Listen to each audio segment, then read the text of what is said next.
दोस्तों बिहार विधानसभा सचिवालय में जो है नई भर्ती निकल कर आ चुकी है। इस बार जो है 4 जो है विज्ञापन जारी किए गए हैं, जिसमें कई तरह के अलग अलग पद हैं। और मैंने आप लोगों को सुबह में एक वीडियो बना के बताया था कल मॉर्निंग में कि हमने जो है 2 पदों के ऊपर डिस्कस किया था। एक मैंने डिस्कस किया एएसओ के पद पे और दूसरा मैंने डिस्कस किया क्लर्क के पोस्ट पे।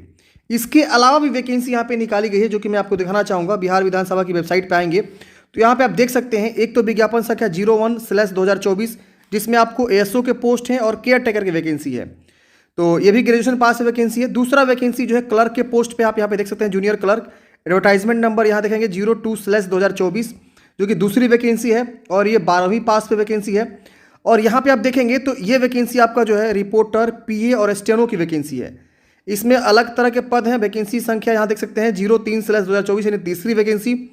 चौथी वैकेंसी यहाँ पे देखेंगे तो ये वैकेंसी जो है आपका library attendant and other post में आपका परिचारी जैसे पोस्ट आपके रहने वाले हैं। इसका एडवर्टाइजमेंट नंबर आप देख सकते हैं 04/2024। तो ये 4 जो है विज्ञापन जो है बिहार विधानसभा में निकाली गई है।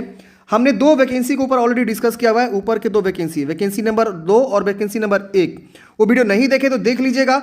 शानदार भर्ती है, 50 इसमें अलग से पद हैं और इसमें भी बहुत अच्छी खासे 17 या 20 के आसपास पद यहाँ पे रखे गए हैं। तो ये वैकेंसी आप देख लीजिएगा। फिलहाल की वीडियो में हम बात करेंगे ये स्टेनो और रिपोर्टर के पोस्ट पे, और इसके बाद से यहाँ पे जो है लाइब्रेरी अटेंडेंट और परिचारी के पोस्ट पे। ये जो पद है इसमें आपको कोई एग्जाम नहीं होने वाला। जी हाँ दोस्तों, नो एग्जाम के बेस पे आपका सिलेक्शन, सिर्फ जो है इंटरव्यू देना है और आपका सिलेक्शन यहाँ पे हो जाएगा। तो बहुत ही अच्छी वैकेंसी है। नो एग्जाम के बेस पे आपका जो है ये परिचारी वाली जो एडवर्टाइजमेंट नंबर 04 है ये रहने वाला है। तो चलिए जान लेते हैं इन दोनों वैकेंसी के बारे में। पहले हम बात करते हैं परिचारी वाली वैकेंसी के बारे में, जिसका विज्ञापन संख्या आप यहाँ पे देख सकते हैं 04/2024। और हाँ, मुझे आप लोगों को बताना था कि अगर आप चारों वैकेंसी के लिए एलिजिबल हैं तो चारों के लिए आपको 4 बार फॉर्म भरना होगा। विज्ञापन संख्या अगर आप 01 के लिए भी एलिजिबल हैं तो आप यहाँ पे फॉर्म को अप्लाई कर सकते हैं। अगर आप 02 के लिए भी एलिजिबल हैं तो इसके लिए अप्लाई कर सकते हैं। 03 के लिए भी आप अप्लाई करना चाहते हैं अप्लाई कर सकते हैं। 04 के लिए भी अप्लाई करना चाहते हो तो अप्लाई कर सकते हैं। तो अगर आप चारों के लिए एलिजिबल हैं तो चारों को 4 बार फॉर्म भरना होगा, 4 बार एग्जाम देना होगा, 4 बार आपको अप्लीकेशन फी भी कटाना होगा। तो चलिए समझते हैं। तो ये वैकेंसी आप देख सकते हैं बहुत ही अच्छी है और इसमें आप आवेदन दे सकते हैं 29 तारीख से लेकर 15 फरवरी तक। चारों वैकेंसी का आवेदन का जो है डेट सेम रहने वाला है, 29 जनवरी, और लास्ट डेट 15 फरवरी रहने वाला है। अब यहाँ पे आप देखेंगे तो इसमें आपको जो है बताया गया है सैलरी। सबसे पहले सैलरी के बारे में डिस्कस करते हैं। 18,000 से लेकर 56,900 प्लस नियमानुसार जो अन्य भत्ते होते हैं वो आपको लागू होगा। वेतन स्तर 1 रहेगा, यानी आपकी जो बेसिक सैलरी 18,000 है, इसमें डीए पीए वगैरह ऐड होगा ना, तो फ्रेंड्स आपकी सैलरी जो है ना 30 से 32,000 के आसपास यहाँ पे जाने वाला है। तो लेवल 1 की सैलरी जब आप गूगल में जाके सर्च करेंगे ना कि लेवल 1 सैलरी इन हैंड, तो आपको पता चल जाएगा कितनी सैलरी आपको जो है बनती है डीए पीए तमाम चीज़ें ऐड करके। अब यहाँ पे देखेंगे तो इसमें जो है कई तरह के पद हैं। पुस्तकालय परिचारी, कार्यालय परिचारी, उसको कार्यालय परिचारी माली, कार्यालय परिचारी सफाई कर्मी, कार्यालय परिचारी फरास, 5 तरह के इसमें पद हैं और चारों जो है सिर्फ मैट्रिक पास वैकेंसी। मतलब यहाँ पे देखेंगे तो आपका जो ये 5 पद जो है मैट्रिक पास आप हैं तो फॉर्म को भर सकते हैं। यहाँ पे देखेंगे तो इसमें जो है साक्षात्कार के कार्यक्रम के बेस पर आपका सिलेक्शन यहाँ पे होने वाला है। और यहाँ पे देखेंगे अलग अलग पद, तो यहाँ पे आपको जो है ना जो कि 14 पद इसमें देखिए बताया गया है आपको टोटल मिला के, यानी पुस्तकालय परिचारी के 1 पद हैं, कार्यालय परिचारी दरबान के 1 पद हैं, यहाँ पे 2 पद हैं सॉरी, और ये टोटल पद है। मैं यहाँ कैटेगरी वाइज दिखाया गया है किस कैटेगरी में कितनी वैकेंसी है। माली के 1 पद हैं, सफाई कर्मी के 6 पद हैं, फरास के जो है 4 पद हैं। तो इस तरह से मिला के 14 पदों पर वैकेंसी जो है निकाली गई है। और सिर्फ मैट्रिक आप पास है तो फॉर्म को अप्लाई कर सकते हैं। भारत का नागरिक है तो फॉर्म को अप्लाई कर सकते हैं। और यहाँ पे आप देखेंगे तो आरक्षण का लाभ सिर्फ बिहार के निवासी को ही मिलेगा। अन्य जो है राज्य से जो फॉर्म भरना चाहते हो तो भर सकते हैं, लेकिन उनको आरक्षण का लाभ यहाँ पे नहीं मिलने वाला है। यहाँ पे अगर आप बिहार के निवासी हैं तो अगर आप बीसी से आते हैं या ईबीसी से आते हैं तो अपना नॉन क्रिमिलियर सर्टिफिकेट आप अपना जो है बनवा लेंगे, जो भी आपका नॉन क्रिमिलियर है। अगर आप एससी एसटी से आते हैं तो अपना जो है जाति सर्टिफिकेट बनवा लेंगे और निवास जो है बिहार के सभी को यहाँ पे लगने वाला है। इसके बाद से आप देखेंगे तो उम्र की जो है गणना 1 अगस्त 2023 को किया जाएगा, न्यूनतम उम्र की गणना, और न्यूनतम आपका 18 वर्ष होना चाहिए। और अधिकतम बात करें तो जनरल पुरुष के लिए 37 वर्ष, जनरल महिला के लिए 40 वर्ष, बीसी ईबीसी महिला पुरुष दोनों के लिए 40 वर्ष यहाँ पे उम्र सीमा रखा गया है। SC ST महिला पुरुष दोनों कैटेगरी के लिए 42 वर्ष यहाँ पे उम्र सीमा जो है रखा गया है। अपर एज में आपको यहाँ पे ये रहने वाला है।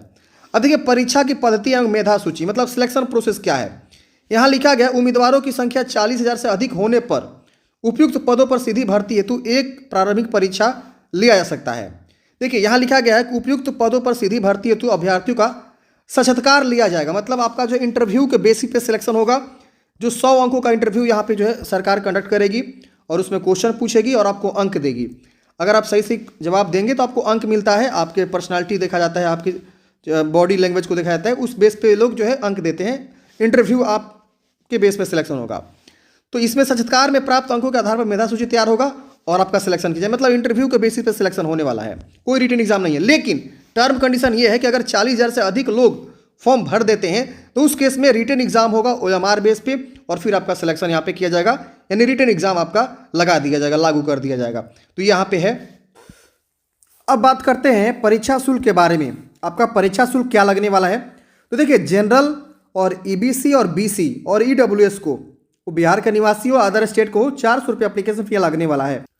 बिहार के मूल निवासी SC ST या विकलांग पर्सन और बिहार के महिला के जो निवासी हैं, महिला निवासी, उनको 100 रुपये एप्लीकेशन फी देना होगा। भले वो किसी भी कैटेगरी से आती हो, महिला हो, तो उनको 100 रुपये एप्लीकेशन फी यहाँ पे लगता है। तो 29 तारीख से फॉर्म फिलअप स्टार्ट होगा। हम प्रॉपर एक वीडियो लेकर आएंगे कैसे आपको फॉर्म को अप्लाई करना है, ये सारी जानकारी यहाँ पे दिया हुआ है। अगली वैकेंसी की बात करें तो वो आपका स्टेनो रहने वाला है, PA रहने वाला है। तो उसके बारे में हम यहाँ पे आपको जानकारी देते हैं ताकि आपको सारी इन्फॉर्मेशन समझ में आ सके ये किस प्रकार की वैकेंसी, इसमें क्वालिफिकेशन आपका क्या रखा गया है। देखिए इसमें जो है 3 तरह के पद हैं। एक जो पद है आपका प्रतिवेदक यानी रिपोर्टर की वैकेंसी, लेवल 9 की सैलरी मिलेगी। और एक है निजी सहायक यानी पर्सनल असिस्टेंट, इसमें आप सैलरी देख सकते हैं, बहुत ही ज़बरदस्त है। और एक है आशु लिपिक यानी स्टोनो की वैकेंसी है, लेवल 4 की सैलरी है। अब यहाँ पे देखेंगे इसका भी आवेदन 29 तारीख से ये स्टार्ट होगा। और अब बात करें नंबर ऑफ पोस्ट की तो प्रतिवेदक का यहाँ पे देखेंगे तो 13 पद हैं और यहाँ पे निजी सहायक के देखेंगे तो 4 पद हैं और आशु लिपि के देखेंगे तो यहाँ पे जो है 5 पद है। तो इस तरह से पदों की संख्या यहाँ पे दिया गया है।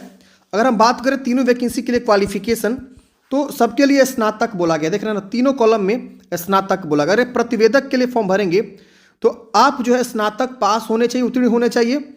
और साथ ही साथ आपको हिंदी आशु लिपिक में 150 शब्द प्रति मिनट के हिसाब से आशु लिपिक गति अनिवार्य यहाँ पे मांगा गया है। साथ ही साथ हिंदी अंग्रेजी टाइपिंग भी आपको मांगा गया है। निजी सहायक में जो है सिर्फ और सिर्फ स्नातक बोला गया है और इसमें भी आशु लिपिक आपके 100 प्रति मिनट के हिसाब से आपका मांगा गया है। 30-30 मिनट में आपको जो है यहाँ पे हिंदी और अंग्रेजी की भी टाइपिंग यहाँ पे अनिवार्य किया गया है। आशु लिपिक में देखेंगे तो आपको 80 शब्द प्रति मिनट के हिसाब से आपका जो यहाँ पे टाइपिंग आनी चाहिए स्नातक के साथ साथ। और इसमें अंग्रेजी हिंदी 30-30 मिनट में आपको टाइपिंग यहाँ पे कराए जाएंगे। तो ये जो है अलग अलग, मतलब इसमें 150 शब्द प्रति मिनट, इसमें 100 शब्द प्रति मिनट और इसमें 80 शब्द प्रति मिनट के हिसाब से आपका जो है आशु लिपिक यहाँ पे बोला गया है। तो ये आपके पद रहने वाले हैं। अब यहाँ पे देखेंगे तो बोला गया कि अगर आप एक से अधिक के लिए एलिजिबल है, मतलब मान लीजिए आप चाहते हैं कि इसी एडवर्टाइजमेंट में, ये जो एडवर्टाइजमेंट है आप देखेंगे इसे एक एडवर्टाइजमेंट नंबर जो है 03/2024 है।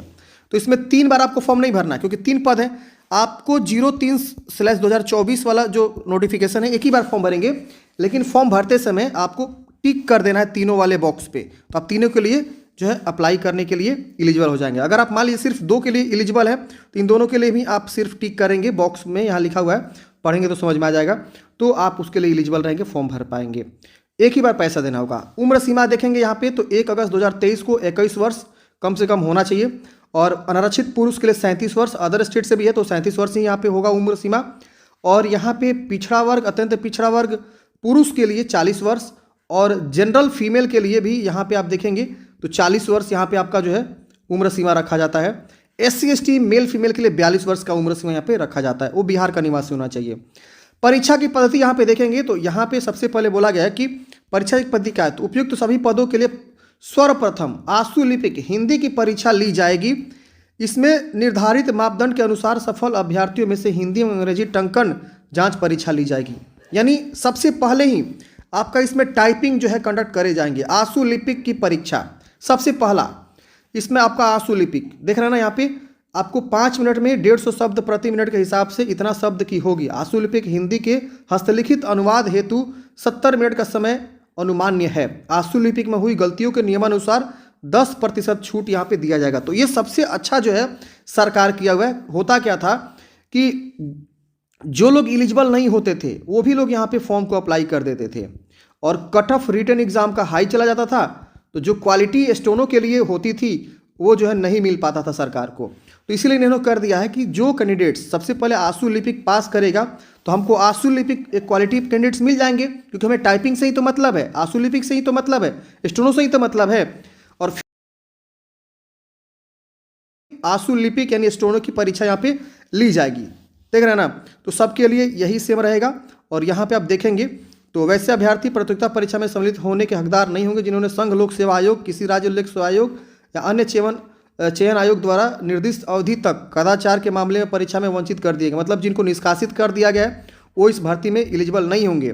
मेधा सूची बोला गया है कि उपयुक्त तीनों कोटि के पदों के लिए आंसू लिपिक के हस्तलिखित अनुवाद के शब्दों की शुद्धता के आधार पर सफल अभ्यर्थियों का ही टंकन परीक्षा ली जाएगी। टंकन जांच परीक्षा में अर्हता प्राप्त अभ्यर्थियों में से आंसू लिपिक के हस्तलिखित अनुवाद के शब्दों की शुद्धता के आधार पर मेधा सूची यहाँ पे तैयार किया जाएगा। किसी एक पद पर 2 अभ्यर्थी में से एक का चयन जो है, मतलब अगर मैच कर जाता है तो उस केस में जिनका ज़्यादा डेट ऑफ बर्थ होता है या उस तरह से होता है उस तरह से लोग सिलेक्शन कराते हैं। तो इसमें सबसे पहले आपका आंसू लिपिक ही लिया जाएगा, उसके बाद से रिटन एग्जाम के बारे में कहीं जिक्र नहीं किया गया। तो बहुत ही अच्छी भर्ती है, जो आंसू लिपिक यहाँ पे जानते हैं उनके लिए, क्योंकि सरकार यहाँ पे सबसे पहले आपको जो है आंसू लिपिक की यहाँ पे जो है क्या कर रही है, मतलब डायरेक्ट जो है उसी बेस पे सिलेक्शन यहाँ पे कर रही है। तो अगर आप फॉर्म भरना चाहते हैं जरूर फॉर्म भरिएगा, बहुत ही अच्छी वैकेंसी है और बिहार विधानसभा की वैकेंसी है, तो आप फॉर्म को अप्लाई कर सकते हैं। तो आई होप फ्रेंड्स आपको समझ में आया होगा इस भर्ती के बारे में। आपके मन में कोई भी डाउट्स है, कमेंट बॉक्स में पूछिएगा। मिलता है किसी नेक्स्ट वीडियो में।